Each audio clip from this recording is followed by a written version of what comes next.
नमस्कार साथियों, कैसे हैं आप लोग। मैं आपका दोस्त मेंटोर अमन दिल्ली मुखर्जी नगर से आप लोगों के साथ जुड़ रहा हूं। सिर्फ पीसीएस यूट्यूब चैनल पे आप लोगों का स्वागत है। तो आप लोग ने बिहार सामान्य परिचय को, जो बिहार स्पेशल का था, उसे काफी प्यार दिया और घटना चक्र को भी आप लोगों ने काफी सराहा। तो चलिए आज से हम लोग शुरू करते हैं बिहार का इतिहास। तो बिहार के इतिहास में सबसे पहले हम प्राचीन बिहार के इतिहास के बारे में देखेंगे, ठीक है। तो प्राचीन बिहार में 5 टॉपिक मेन हम लोगों को पढ़ना है। पाषाण काल, वैदिक काल, महाजनपद काल, बौद्ध एवं जैन धर्म, मौर्य एवं गुप्त वंश। बीपीएससी में इससे 4 से 5 क्वेश्चन पूछे जाते हैं, लेकिन 69 बीपीएससी में 9 क्वेश्चन पूछे गए थे। तो सिर्फ इससे नहीं, तो 9 क्वेश्चन जो पूछे जाते हैं ना, तो वो मेन हिस्ट्री भी एंशियंट हिस्ट्री रहता है, उससे मिला के 9 क्वेश्चन पूछे जाते हैं, ठीक है। तो चलिए 5 टॉपिक की बात करेंगे। ये 2 टॉपिक छोटा छोटा है, इसके बाद ये तीनों टॉपिक थोड़ा बड़ा है, ठीक है। तो चलिए आज के वीडियो में जानते हैं प्राचीन बिहार के इतिहास के स्रोत। प्राचीन बिहार के इतिहास को जानने के लिए 2 स्रोत हैं। देखिए, एक पुरातात्विक स्रोत है, दूसरा साहित्यिक स्रोत है। पुरातात्विक स्रोत में जो है पूर्व ऐतिहासिक युग के लिए 3-4 जगह है। इस जगह का नाम याद रखिएगा, पूछता है। मुंगेर, चिरांद जो सारण में है, चेचर जो वैशाली में है, मनेर पटना, सोनपुर यानी सारण से ताम्र प्रस्तर वस्तुएं और मेढ़ प्राप्त हुए हैं। ये सारा लोकेशन आप लोग याद रखेंगे। मुंगेर, चिरांद सारण में, चेचर वैशाली में, मनेर पटना में, सोनपुर सारण में। यहाँ से ताम्र प्रस्तर वस्तुएं और मेढ़ प्राप्त हुए हैं।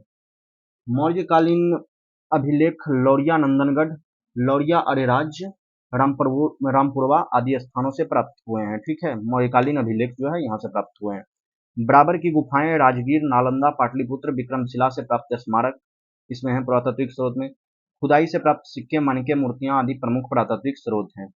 साहित्यिक स्रोत जो है उसमें रामायण, महाभारत, पुराण, बौद्ध रचनाएं अंगुत्तर निकाय, दीर्घ निकाय, विनय पिटक, ये तीनों बौद्ध रचनाएं हैं। जैन रचनाएं भगवती सूत्र आदि प्रमुख साहित्यिक स्रोत है बिहार को जानने के लिए।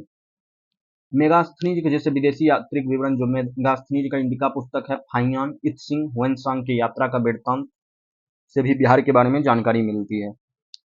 कौटिल्य के अर्थशास्त्र एवं स्थानीय लेखकों के विवरण से प्राचीन बिहार के इतिहास की विस्तृत जानकारी मिलती है। अब चलिए पाषाण काल। पाषाण काल जानते हैं, जो मानव द्वारा पाषाण पत्थर का प्रयोग करके शिकार किया जाता था, ठीक है।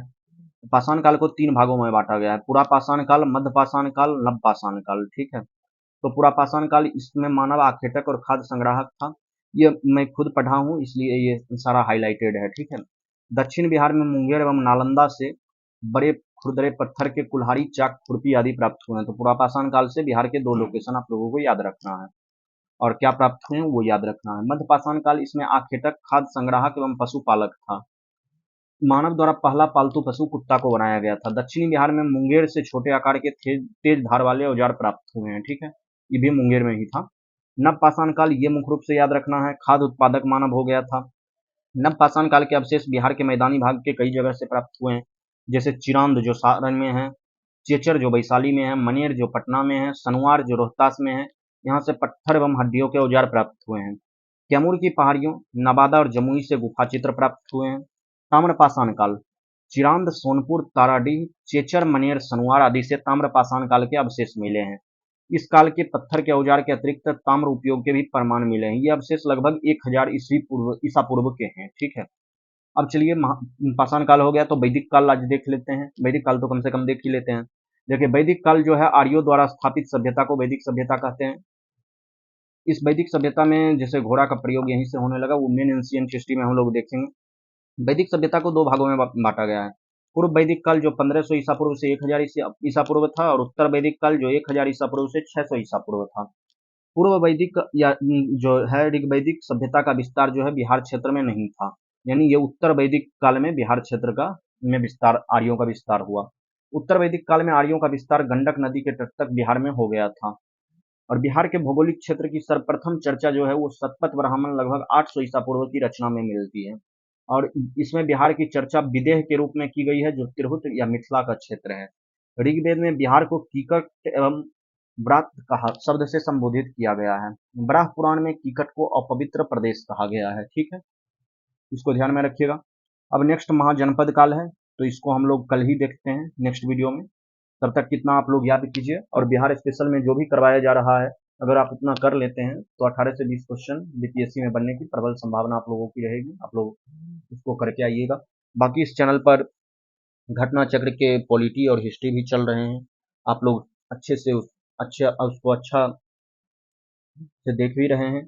बाकी आप लोगों का वीडियो में जो भी सजेशन होता है वो नेक्स्ट वीडियो में ज़रूर इम्प्लीमेंट होता है। आप लोगों का अगर कोई भी सजेशन या सुझाव हो तो वो ज़रूर दें। तो आज के लिए बस इतना ही। आप लोग चैनल पे अगर नए हैं तो चैनल को लाइक, शेयर और सब्सक्राइब करना नहीं भूलेंगे। Thank you. जय हिंद। मिलते हैं नेक्स्ट वीडियो में।